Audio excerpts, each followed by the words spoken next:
warahmatullahi wabarakatuh. Alhamdulillah wa syukurillah ala nikmatillah. Salatu wassalamu ala Rasulillah sallallahu alaihi wasallam la nabiyya wa rasula ba'da.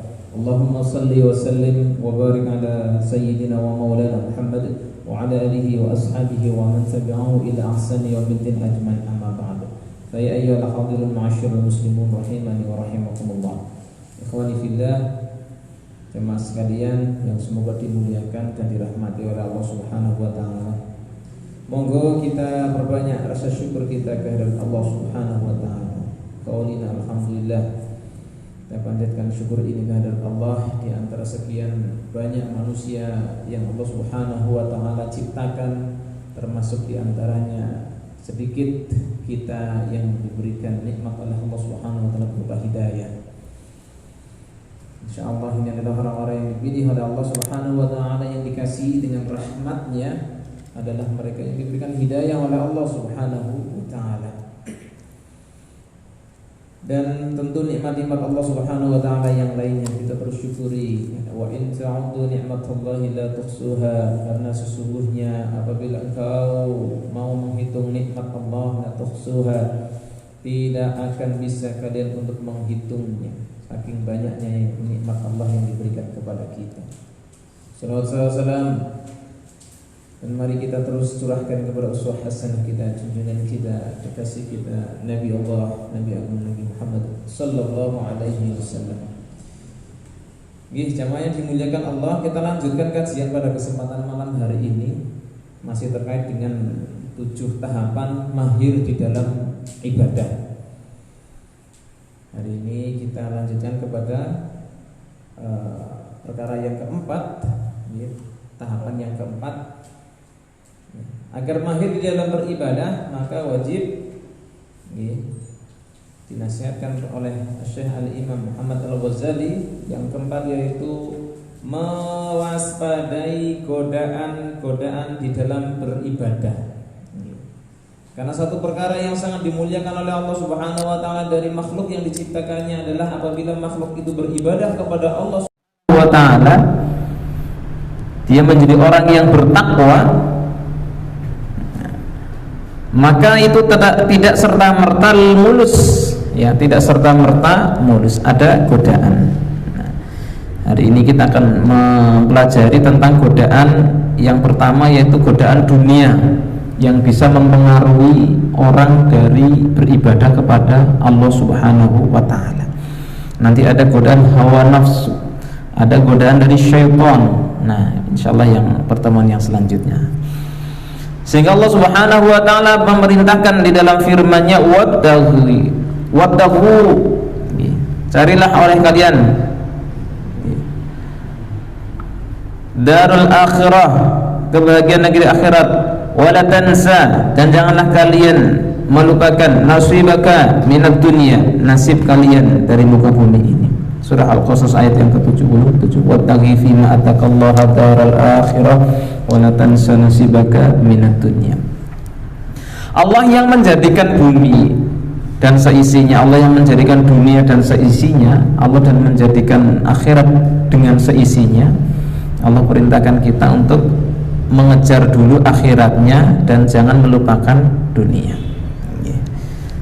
Jadi ini posisi yang harus ada di dalam diri seorang mukmin. Jadi ngejarnya itu akhirat. Ya, dunia sebatas Allah perintahkan wala tansa nasibaka minad dunya. Jangan engkau lupakan nasibmu dari dunia ini. Akan tetapi Bapak Ibu jamaah yang dimuliakan oleh Allah, yang sering terjadi adalah dunia ini menjadi penghalang seseorang dari memperoleh akhirat, dari beribadah kepada Allah Subhanahu wa taala. Dunia sering menjadi penghalang. Kita bisa lihat orang-orang yang berada di sekitar kita, sibuknya dia di dalam bekerja mencari dunia, lupa dia terhadap akhirat, lupa sholatnya, lupa belajar ilmu agama, lupa di dalam beramal salih, lupa mendidikkan kepada anak-anaknya, kepada orang-orang terdekatnya agama ini, ya. Sehingga inilah yang oleh Nabi Sallallahu Alaihi Wasallam pernah dikhawatirkan, Bapak Ibu. Rumiyin Nabi Sallallahu Alaihi Wasallam nate mengkhawatirkan. Dalam sebuah hadis yang diriwayatkan oleh Abu Sa'id Al-Khudri radhiyallahu anhu, qala Rasulullah sallallahu alaihi wasallam, inna aktsara ma akhafu 'alaikum ma yukhrijullahu lakum min barakatil ard. Nabi sallallahu alaihi wasallam bersabda, sesungguhnya hal yang paling banyak aku khawatirkan, yang paling banyak aku khawatirkan menimpa kalian, kalian dalam hal ini disebutkan oleh Ibnu Hajar Al-Asqalani adalah umat Nabi Muhammad sallallahu alaihi wasallam, yaitu ma yukhrijullahu lakum min barakatil ard, yaitu apa yang Allah keluarkan dari bumi ini berupa barakatul ard, berupa berkah-berkah bumi. Nah, nggih. Terus Kanjeng Nabi niku mboten khawatir nek umate nuwun sewu bahasa rada atau saya niku nek umate do sengsara dalam keadaan miskinan atau dalam keadaan fakiran. Kanjeng Nabi mboten patek khawatir. Lah justru Kanjeng Nabi itu nek khawatir malah nek ada umat-umat ini yang memiliki barakatul ard, berkah-berkah bumi dia punya. Nah, ini Kanjeng Nabi malah khawatir. Wa ma barakatul ard, bertanya para sahabat, apa itu berkah bumi ya Rasulullah? Qala Rasul, zahratud dunya, berkah bumi itu adalah harta perhiasan dunia. Nah, kemudian sahabat melanjutkan pertanyaannya, hal ya'ti khairu bisyarr? Sahabat bertanya, apa ada di dalamnya itu khair wasyarr, apakah di dalamnya itu ya ada kebaikan dan ada keburukan ya Nabi? Ya gitu pertanyaan sahabat. Jadi maksudnya berkah bumi iki ora kabeh apik, ora kabeh elek. Nah, begitu. Nah, oleh Nabi sallallahu alaihi wasallam dijawab pertanyaan itu. Sahabat bertanya, apakah di berkah bumi itu ya ada yang baik, ada yang buruk ya Rasul? Begitu kurang lebih. Nah, kemudian Nabi menjawab, la ya'til khairu illa bil khair. Nabi menjawab, ya tidak ada yang buruk nek di dalamnya penuh dengan kebaikan, tidak ada yang baik nek di dalamnya penuh dengan keburukan. Begitu. Nah, jadi dunia itu ya tergantung si ngelakoni, begitu. Dia akan bisa menjadi buruk kalau yang melakukannya yang di dalamnya keburukan. Dia akan menjadi baik kalau yang mengelolanya kebaikan. Makanya kemudian Nabi sampaikan di dalam akhir dari hadis ini, inna hadil mala hadratun hulwah. Ya, sesungguhnya di dalam harta ini ya terdapat khulwatun. Kemarin kita sampaikan khulwatun itu perhiasan dunia yang menggiurkan. Nah, begitu. Jadi di dalam dunia itu perhiasan dunia yang menggiurkan. Jadi rata-rata manungsa niku nek kalih bab dunya mawon ibadahe kathah sing kalah. Gitu. Rata-rata manusia. Nah, ini yang dikhawatirkan oleh Kanjeng Nabi Muhammad SAW. Sehingga monggo bapak-bapak kita patut mewaspadai. Salah satunya ulama terdahulu Abdurrahman bin Al-Fauzan menyampaikan, maka imbangilah ya, atau kuatilah, malah bahkan kuatilah perkara dunia yang bisa mengganggu ibadahmu itu, yaitu dengan pemahamanmu terhadap bahayanya dunia dan beratnya perjalanan akhirat, begitu.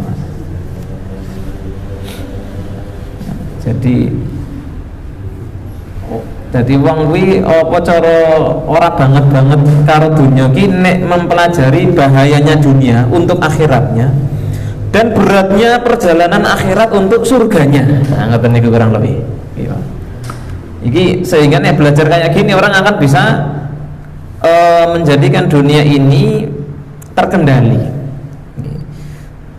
Mergone dunya ki yo bab memang di dalamnya kehidupan seseorang sebentar, tapi yang sebentar itu menentukan kehidupan akhirat yang lama, begitu. Sehingga tidak boleh kita main-main di dalam dunia ini. Nah, makanya agar dunia ini tidak mempermainkan kita, kata ulama-ulama terdahulu itu, maka pelajarilah oleh kalian bahayanya dunia untuk akhiratmu, ya, bahayanya dunia untuk akhiratmu, dan pelajarilah akhirat itu perjalanannya yang sangat panjang untuk surgamu, begitu. Karena sudah punya pembanding secara proporsional seperti apa yang disampaikan oleh Allah Subhanahu wa taala, maka kita akan memandang kecil dunia dan akan memandang penting akhirat. Begitu.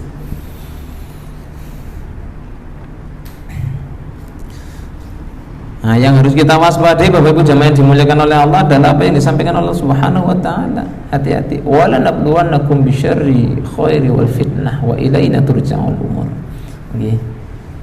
Pasti akan aku uji kepada mereka kebaikan dan juga keburukan, dan akan kembali kepadaku segala sesuatu. Dalam surah Al-Anbiya itu Allah sampaikan demikian. Maksudnya Bapak Ibu jemaah yang dimuliakan oleh Allah, perkara dunia itu sesungguhnya menjadi fitnah. Fitnah itu kembali ke apa yang disampaikan oleh Syekh Al-Imam Ibnu Hajar Al-Asqalani itu, yaitu fitnah itu bisa diartikan sebagai ujian, ya, ujian. Nah, di dunia ini ujiannya bisa kebaikan, ujiannya juga berupa keburukan, bisa juga keburukan.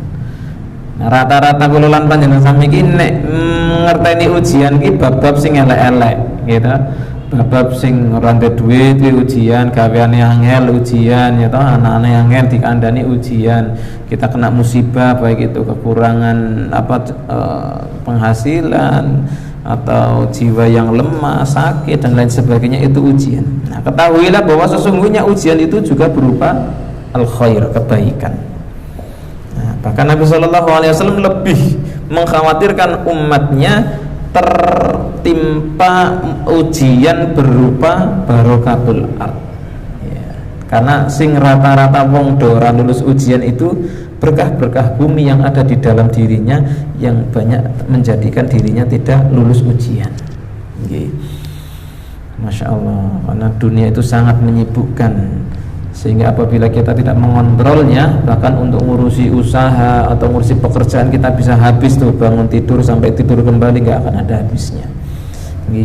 Cara kalau rumiyin dodolan sembako mawon teng pasar saka bangun tidur ya udah ngurusi sembako, buka warung jam 6 sampai tutup jam 9. Bar itu masih ngurusi buntelan, masih ngurusi belanja, masih notoni warung supaya besok bisa jualan lagi dan lain sebagainya. Terus seperti itu, hampir habis waktu setiap hari. Kayak mboten nonton prai ini. Nih, nek prai iki nek meriang tok utawa nek nonton acara. Seperti itu. Ya koyone habis waktu kita seperti tidak cukup untuk yang lainnya. Ya, sehingga kayak ngurusi pengajian mboten sempat. Sholat jamaah ya sekedar nggo netepi ben entuk 17 derajat, ya toh, sholat ing masjid ngoten niku. Setelah sholat ya pulang kembali lagi jualan lagi, terus seperti itu. Nah, sehingga kita harus hati-hati. Nah, Bapak Ibu jamaah yang dimuliakan oleh Allah, hati-hati dengan godaan dunia, karena ini pernah menimpa sahabat Rasul yang sahabat dekatnya yang dulu sudah diwanti-wanti oleh Kanjeng Nabi, hati-hati. Mulane ini nanti kita ukur.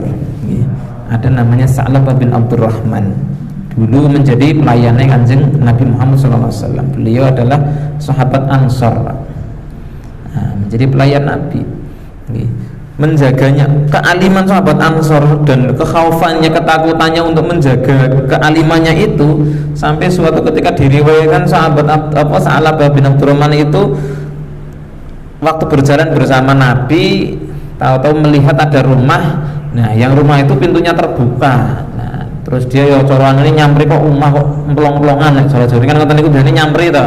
Nek wonten rumah kok pelong-pelongan iki biasane nyamri. Kayak ono apa ngoten niku. Nah, ternyata pas mandi. Pas Sa'labah masuk, di dalamnya ada seorang wanita yang sedang mandi. Nek cara dewe mesti malah nginjen, ya toh. Nah, tapi kealiman sahabat Sa'labah ini bukan langsung lari terbirit-birit keluar. Keluar dengan rasa yang takut, karena apa? Oh, dilala kok weruh ngomong gitu atus ning jero omah niku mau. Sampai berhari-hari dia tidak berani menemui Rasulullah, karena apa? Ketakutan kalau ada hukum Allah terhadap perkara itu, begitu. Ya, kalau singkat ceritanya pun, yang pada akhirnya dia pun mendapatkan berita seperti itu ya ini bab sing ora disengaja ki, selama kita tidak melanjutkan ketidaksengajaan itu tidak ada dosa begitu. Nah, akhirnya dia pun menjadi orang yang tenang. Nah itu saking kepedenannya terhadap perkara-perkara yang dia tidak sengaja sekalipun, masya Allah, ketakutan sangat. Tapi seorang Sa'labah, Bapak Ibu jamaah yang dimuliakan oleh Allah, dia menjadi kisah yang sangat tenar gitu. Bagaimana dia karena godaan dunia menjadikan kealimannya ini menjadi luntur. Kisah ini sangat tenar gitu. Bagaimana awalnya ketika Sa'labah minta kepada Nabi, ya Nabi, aku kok uripe ngene-ngene wae, mbok tulung ditungake karo Gusti Allah ben aku dadi wong sugih. Akan begitu biar saya bisa bersedekah, biar saya bisa ngeten-ngeten. Nah, begitu. Barang langkung seperti itu. Nah, kemudian Sa'labah ini kan mboten langsung kan itu dalam ceritanya tidak langsung Sa'labah di yo tak dungake ngoten mboten, tapi ada proses. Karena Kanjeng Nabi tahu nek Sa'labah iki nek bab dunya rada lemah ngoten niku. Sehingga belum langsung nah, terus mawon begitu ya Nabi, mbok saya didoakan supaya saya jadi orang kaya, maka saya akan menjadi orang yang lebih soleh ngoten niku gitu. Ngarep apik banget jadi. Nah, kemudian oleh Nabi Shallallahu Alaihi Wasallam didoakanlah dan diberikan kambing, gitu, diberikan satu kambing, satu atau dua kambing itu dalam sebuah riwayat gitu. Nah, kemudian kambing ini beranak pinak menjadi banyak. Awalnya Sa'labah hanya rotok telat-telatan le salat jamaah. Mergo kokean ngurusi kambing. Awalnya karena baru sedikit ya, baru rotok telat-telat jamaah. Nah, kemudian terus ini melenakkan Sa'labah, kemudian dari hanya sekedar terlambat jamaah kemudian menjadi sholatnya tidak berjamaah. Sansoyo oke menjadi Sa'labah ini menjadi orang yang termasuk meninggalkan sholat. Masya Allah. Kemudian Nabi sampaikan dalam singkatnya, ya waila anta Sa'labah, sungguh celaka kamu wahai Sa'labah, begitu. Gitu. Nah, cerita iki rada mantep mergone mbiyen sing nyeritake Kiai Haji Zainuddin MZ gitu, terkenal banget. Rungokke apa lengoke zaman SD dadi rada cemantele rada kuat. Sa'labah niku mau. Nah, Bapak Ibu jamaah dimuliakan oleh Allah. Lah ini wong sak alime Sa'labah, bab sing ora disengaja elek didelok wae dekne mleru mangsa dosa temenanan gitu. Nah, inilah dahsyatnya dunia menggoda seseorang. Dan kisah nyata kita tetap berlindung kepada Allah dari godaan dunia ini, dari mengganggu ibadah kita. Saya punya teman dulu hafid, luar biasa, boleh ngapal kene pondok banter banget. Zaman sakmono badung-badungnya aku dhek sak alim-alime santri ning pondok. Selama tidak berjumpa jebule dhek jadi seniman, Pak. Jadi seniman. Wah ya wis ucul, salate ucul, anune ucul, agamane ucul. Masya Allah. Padahal mbiyen niku zaman kula mondok bareng aku sak bodoh-bodohne santri, dhek iki sak pinter-pintere santri. Wah, jenenge salat tahajud sing paling lempeng dhek. Sing ngono paling Masya Allah. Tapi kita tidak bisa melihat, nggih, Masya Allah. Sedemikiannya dia terlena kemudian keluar dari pondok, hidup dengan dunia ini yang sedemikian ini, Masya Allah. Sehingga Bapak Ibu jamaah dimuliakan oleh Allah, kita bisa memperhatikan barangkali ada di lingkungan kita, nggih, biyen alim ngaji TPA sregep, ya tau ning pondok yo dadi cah apik ngoten niku, gitu. Ning ngerti-ngerti begitu entuk gawean, dia melepas saka agamane. Banyak Pak kasus seperti ini. Ya inilah dahsyatnya dunia. Oleh karena Allah Subhanahu wa taala pesankan, ya ayyuhalladzina amanu la tulhikum amwalukum wala auladukum an dzikrillah wa may yaf'al dzalika fa ulaika humul khasirun. Wahai orang-orang yang beriman, janganlah hartamu, janganlah anak-anakmu menjadikan engkau lupa dari mengingat Allah Subhanahu wa taala. Wa may yaf'al dzalika fa ulaika humul khasirun. Karena siapa yang melakukan demikian dia akan menjadi orang yang sangat rugi. Kenapa rugi? Ya, disebutkan oleh Imam Ibnu Katsir, ruginya seorang yang menjadikan dunia lupa dari mengingat Allah adalah dia tidak akan bisa mendapati sesuatu yang membahagiakan dia seperti di dunia ini. Ngaten niku. Ya minimal itu. Jadi bang kan seorang lupa kepada Allah karena ngurusi dunia, misalnya karena ngurusi malnya, ngurusi hartanya, misalnya apa? Uang, rumah, kendaraan dan lain sebagainya. Kok dia lupa dari mengingat Allah Subhanahu wa taala, maka nanti dia akan menjadi orang yang tidak bisa menikmati itu semua tadi. Oh, niki maksudnya. Medeni ta, Pak? Padahal nek teng dunya niku le nikmati yo ming sak untara, kita ming sak nyukan. Nggih ming sak nyukan. Nah, kok perkara itu menjadikan dia lupa mengingat Allah Subhanahu wa taala, lupa dari mengaji, lupa dari beramal saleh, lupa dari berdakwah, lupa dari apa iki yo mensyiarkan agama Allah, lali kabeh misalnya babak ngoten niku. Karena nggih ada di antara kita jamaah yang tahapannya tidak dilanjutkan. Ya wis apik wis gelem maca Quran alhamdulillah, wis apik wis gelem salat alhamdulillah, tapi tahapan ini terus harus ditingkatkan. Wis apik gelem ning masjid alhamdulillah, tapi harus ditingkatkan dari gelem ning masjid ya mundak gelem ngurusi pengajian, ya mundak gelem ngurusi dakwah, ya mundak gelem mubeng-mubeng ning ndi supaya apa mensyiarkan agama ini begitu. Jadi kita tidak boleh stuck di sini saja, merasa cukup dengan ketaatan kita. Karena nuwun sewu, saya Imam Ibnu Qayyim al-Jauziyah menasihatkan nuwun sewu sak oke-oke ngibadah kita sendiri itu ya kita harus merasa takut kalau ibadah kita hari ini belum cukup untuk menebus kesalahan kita atau untuk ya sekedar kita diridhai oleh Allah masuk ke dalam surganya, kan begitu. Sehingga kita akan terus bekerja keras untuk beribadah sampai ditanya oleh muridnya ila matau ya Syekh, sampai kapan kudu ngene iki terus tenanan, ya sampai kita dimasukkan oleh Allah Subhanahu wa taala ke dalam surganya begitu. Jadi sebagaimana Mu'adz bin Jabal radhiyallahu anhu itu pernah diutus oleh Nabi sallallahu alaihi wasallam ya nembe iso syahadat lan ngajari salat, diperintahkan oleh Rasul silakan ajarkan, syiarkan. Okay. Kemudian dia pulang lapor kepada Rasulullah, ya Rasulullah sudah aku ajarkan syahadat, sudah aku ajarkan tauhid ya, dan sudah aku ajarkan salat.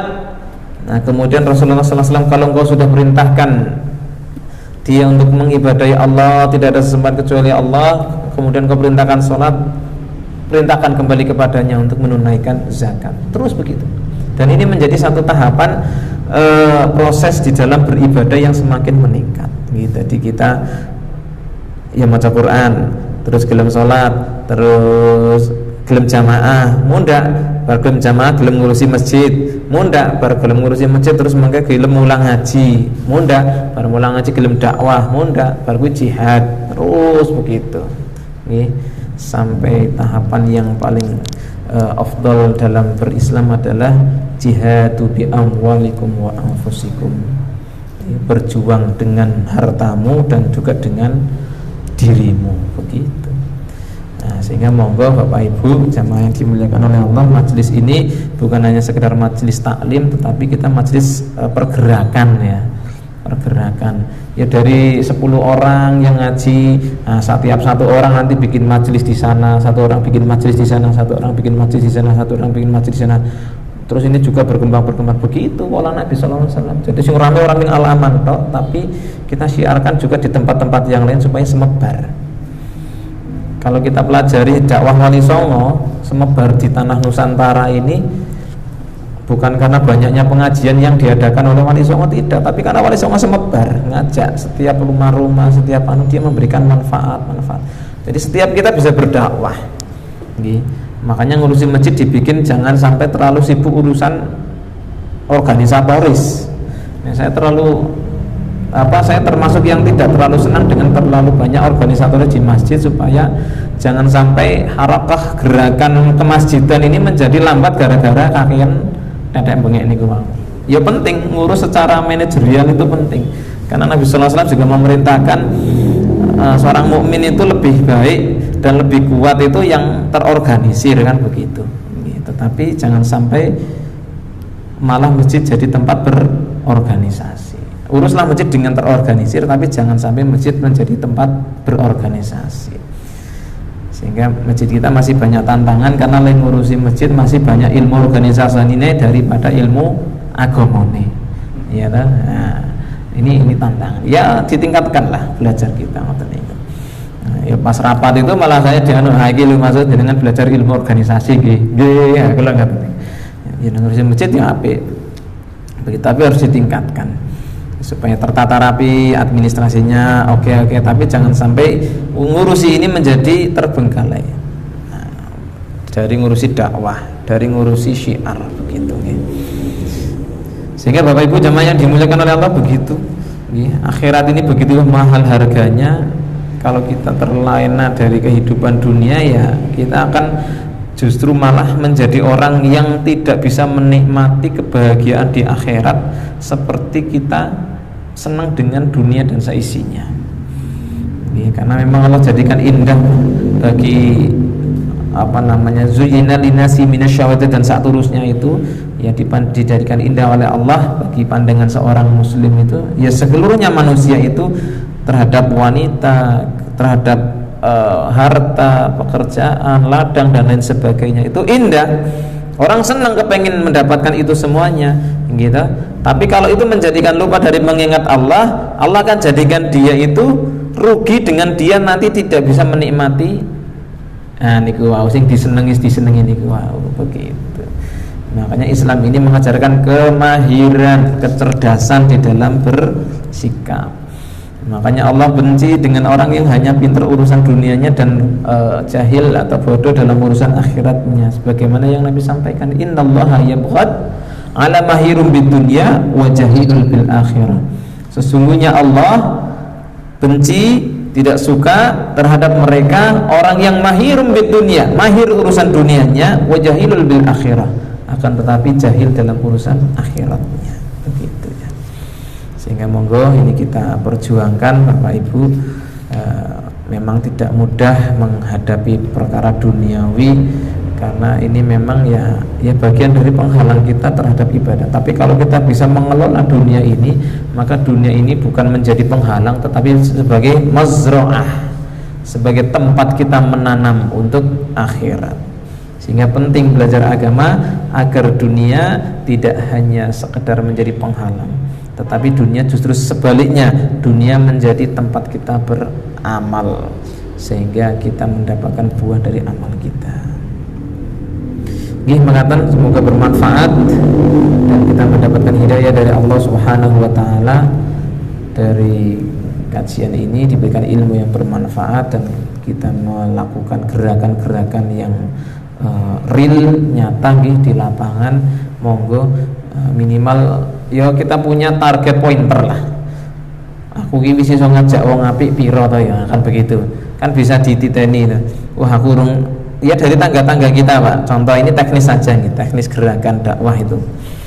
Wah aku urung mulang ngaji kae, aku urung ngajak ngaji kae, aku urung ngandani kae nek ana pengajian ning al-amanah seperti itu. Nah, kalau 1 bulan atau 2 bulan atau 3 bulan kita bisa mengajak satu orang tambah sergap ibadah, gitu, tambah sergap ibadah, jelas orangnya siapa, targetnya siapa, gunakan amwal wan anfus, harta kita dan jiwa kita, kesibukan kita pakai untuk ngajak orang itu dalam kebaikan. Wis sesasi utawa rong sasi 1 orang atau 2 orang saja, kita targetkan itu. Insyaallah. Lem barometer, nek saya punya barometer yang sederhana itu mudah, Pak. Ajak ke masjid. Kalau kita bisa mengajak 1-2 orang ke masjid dalam 1 bulan ini, targetnya siapa ya? Nah, begitu. Nah, bulan depan siapa ya? 3 bulan ke depan siapa? Nah, begitu. Ini jenengan mboten sak bedhek nek aja cedak-cedak masuk iki ditarget ganti ning masjid, mboten nggih. Jadi ya kita wallahualam. Nanti kita akan menjadi wasilah lah kalau dakwah seperti ini. Nek masjidnya tambah rame, ya, maka apa yang bisa kita lakukan kita amalkan. Nggih.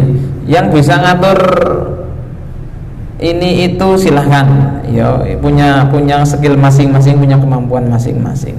Nah, sing paling gampang kenapa jihad itu diawali dengan amwal, memang pakai harta itu lebih mudah, Pak. Dengan harta itu lebih mudah. Wis pandoni sak ndritis-ndritis sak mbusa-mbusane le ngomong itu akan kalah dengan leh tak kei 500.000 ya sok ngaji yo. Wah itu lebih mandi, Pak. Tenan. Mbok ngene iki lho sino mempeng le ngono napa diomong kok sak jam 2 jam malah saya ndedeg kok. Gitu. Ning rasa dawa-dawa. 500 so ngaji mangkat asli gitu ngaten. Makanya Nabi SAW tidak membiarkan tetangganya dalam kelaparan, tidak. Kenapa? Itu wasilah dakwah, itu jalan dakwah yang sangat mudah. Nabi tidak membiarkan fakir miskin dalam keadaan kesulitan itu. Kenapa? Ya karena wasilah dakwahnya Nabi berhasilnya itu ya sebab salah satunya karena akhlak yang mulia seperti itu gitu. Nah, makanya di masjid kita tidak bisa sendirian, bersama-sama kita harus bergandengan tangan. Yang mampu dengan skillnya, yang mampu dengan hartanya, yang mampu dengan lisannya, semuanya ayo bareng-bareng, monggo begitu. Nggih, mekaten jamaah ingkang dipun muliakan Allah, mugi-mugi manfaat. Saestu kana kekirangan nyuwun agung pangapunten. Akhirul qali hadza wa astaghfir. Wassalamualaikum warahmatullahi wabarakatuh.